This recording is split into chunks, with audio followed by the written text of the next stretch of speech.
Democratic Congresswoman Barbara Lee is the author of this book in 2008, but is now out in paperback. It's called Renegade for Peace and Justice. Welcome, Congresswoman. Welcome back. Congratulations on paperback.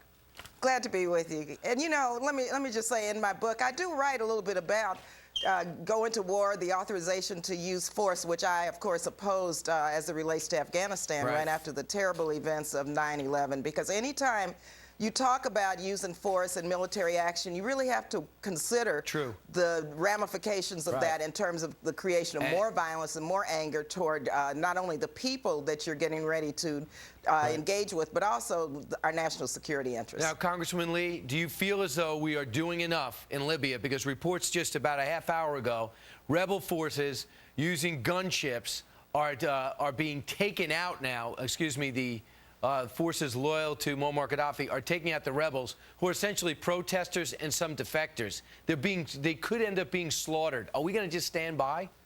We're not standing by, and we can't stand by, because the violence and the slaughter is unacceptable and must be condemned. And in fact, as our president has called for, Gaddafi should resign, and the world community should really increase its pressure on Gaddafi. We have to be careful when we talk about no-fly zones and recognize the fact we're really moving toward a war. And we're talking about an overstretched military already. And we're talking about committing resources in a war that maybe and perhaps we can prevent by engaging in more robust diplomatic action. Well, let's look at the robust diplomatic action. They've resigned working for him. They don't want to work for him anymore.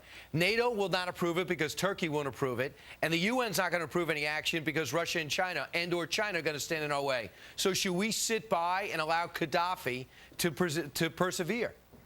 We shouldn't sit by, and we're not sitting by. I think the president is absolutely correct in the way he's approaching this, because let me tell you, once the United States moves militarily, you're going to create a new character of the grassroots movement. You're going to create more hostility and more anger toward the United States. And in that region, that's not what you want. We have to make sure that we ensure that Gaddafi and his regime understand that they're going to be held as war criminals. We have to increase the pressure on them, but I think and increase our humanitarian assistance, because people are dying, they're suffering, and we have to make sure people get the type of support from the United States and be on the side of the Libyan people. But we have to be very careful when we talk about military action. They need medical equipment, humanitarian aid, like you said, but they also need guns and weapons, because they're not the army. So we're going to have a choice whether he stays in power or we get involved. It seems kind of stark at this hour, especially they've had a very bad day of the rebels. Congresswoman Barbara Lee, thank you so much. And Renegade for Peace and Justice is your book. It's your memoir, your life. It's now out on paperback. Thanks so much. Thank you again. Meanwhile, straight ahead, the unemployment rate dropped to 8.9% on Friday.